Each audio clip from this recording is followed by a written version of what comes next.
La dictadura en la modernidad es, muy distinta. ¿Por qué? Porque la base de la actuación del dictador es la fuerza, es decir, toma el poder por medio de la fuerza y permanece luego con él básicamente sustentado en la fuerza, aunque no necesariamente únicamente sustentado en la fuerza. ¿Recuerdan cuando vimos sobre el Estado esta cuestión de que es necesario para que un Estado sobreviva la legitimidad y el monopolio de la fuerza?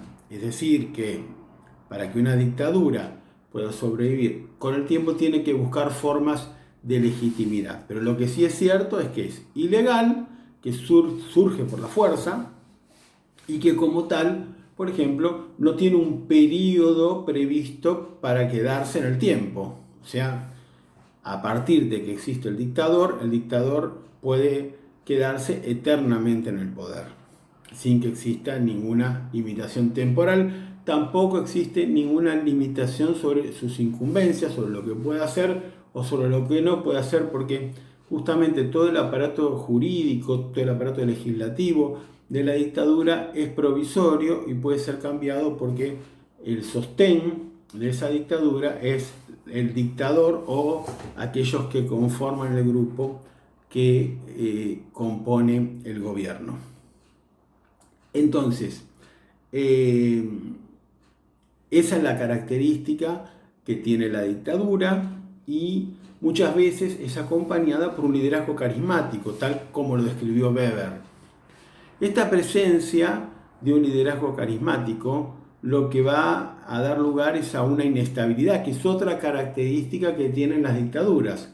Las dictaduras son regímenes esencialmente inestables, especialmente si se basan en el liderazgo carismático, porque lo que no prevé la dictadura, porque justamente no existe ningún aparato legal estable, lo que no tiene en cuenta es la manera en que se va a dar la sucesión. ¿Qué pasa cuando muere el dictador? ¿Qué pasa cuando el dictador quiere abandonar el gobierno? Bueno, normalmente esa situación lleva a una inestabilidad manifiesta que puede hacer que surja otro régimen y que se termine en una realidad muy distinta de aquella que había fundado el dictador.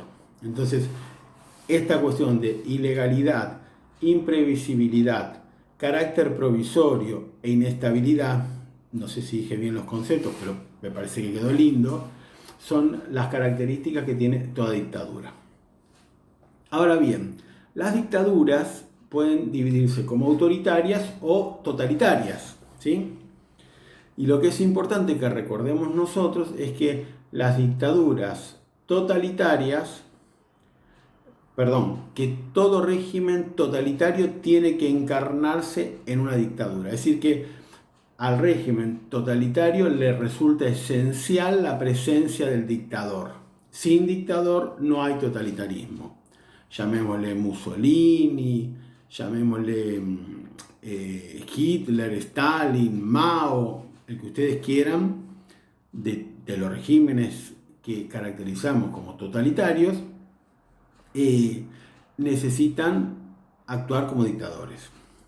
Los regímenes autoritarios pueden tener una dictadura o no. De hecho, nosotros hemos conocido en Argentina y en otros lugares en América Latina dictaduras autoritarias, también autoritarismo sin dictadura, donde justamente se ven cercenadas algunas de las libertades individuales que caracterizan a la poliarquía, y eso nos lleva a hablar de justamente autoritarismo sin dictadura, ¿sí? Así que para el totalitarismo la dictadura es esencial y para el autoritarismo, si ustedes quieren, es optativa. Recuerden siempre cuando piensen este tema que van a tener que completar un cuadro comparativo entre poliarquía, autoritarismo y totalitarismo, que normalmente se da una gradación. Es decir, tendríamos en un polo a la poliarquía y en el otro polo al totalitarismo. Y al autoritarismo muchas veces funcionando como una situación intermedia. Esta forma comparativa es la mejor para comprender el fenómeno y además es la que nos permite conocer cabalmente qué es lo que designa cada término y evitamos usar la palabra en forma ligera, ¿sí? No decir que cualquier régimen puede ser totalitario y entender además que los regímenes autoritarios, que son los que predominan en el mundo, por otro lado, tienen un amplio espectro y también se mueven en ese polo entre poliarquía y totalitarismo. Vamos ahora a la segunda parte que tiene que ver con el desarrollo histórico en la década del 30. Esto está muy brevemente explicado en el libro y yo también voy a explicarlo brevemente como corresponde. En 1930 hay un golpe de Estado contra Irigoyen que termina ese episodio de democracia liberal o poliarquía o algo que se había acercado bastante a esa cuestión y que en principio impone una dictadura encabezada en la persona de José Félix Uriburu.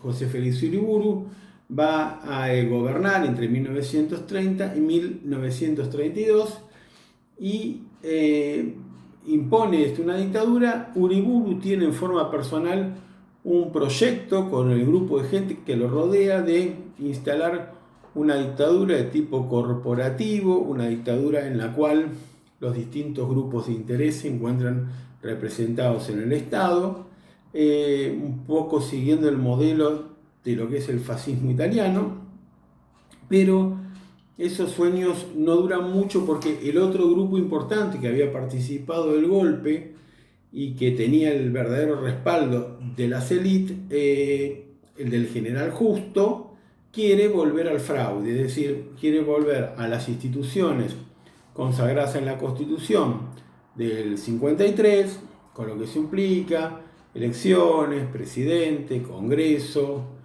poder judicial independiente, libertad de expresión y todo eso, pero con el fraude, volver al fraude tal como lo habían perpetrado entre 1880 y 1916.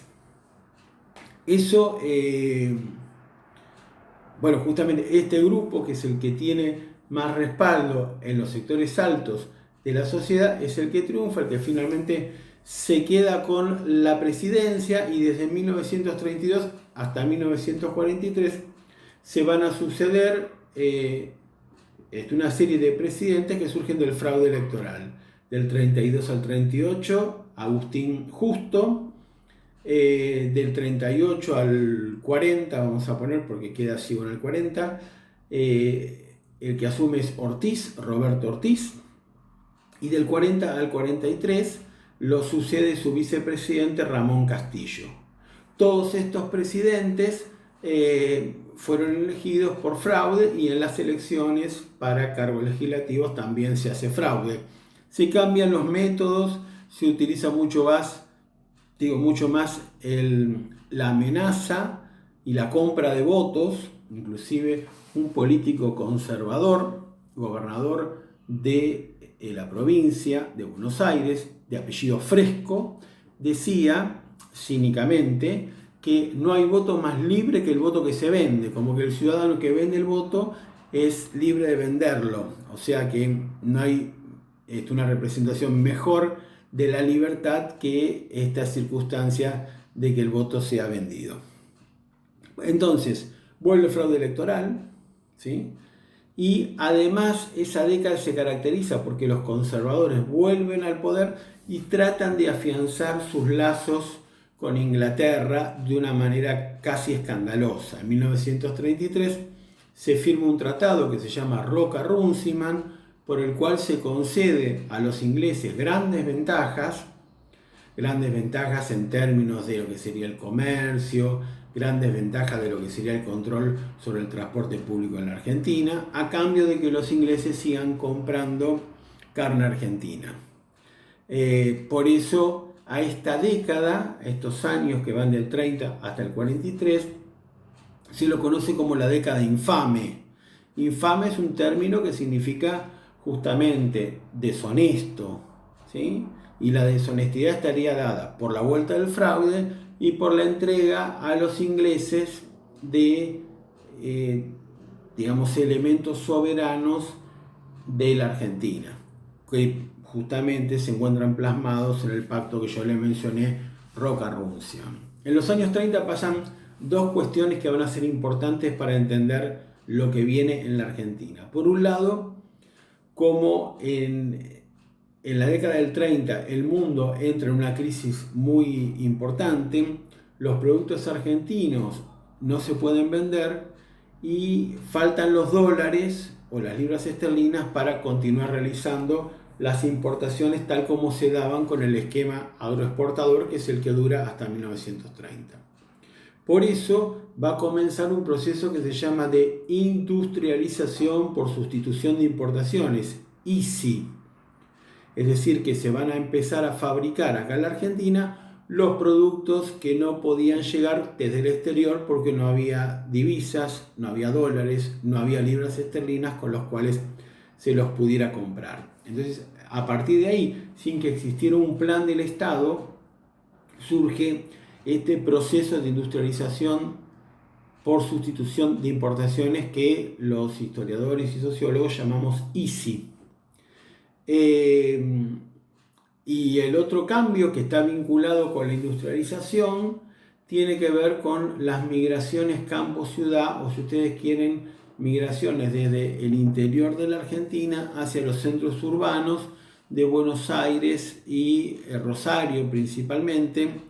Esas personas que vienen desde el interior de la Argentina, luego discutimos desde qué lugar, pero vienen desde el interior, se instalan en las periferias de estos grandes centros urbanos y van a trabajar en la industria. Es un cambio muy importante, son muchas personas y van a estar muy relacionadas con la explicación de cómo surge el peronismo. Pero eso lo vamos a ver no en el capítulo siguiente, sino en el capítulo 11. Bueno, es todo por hoy.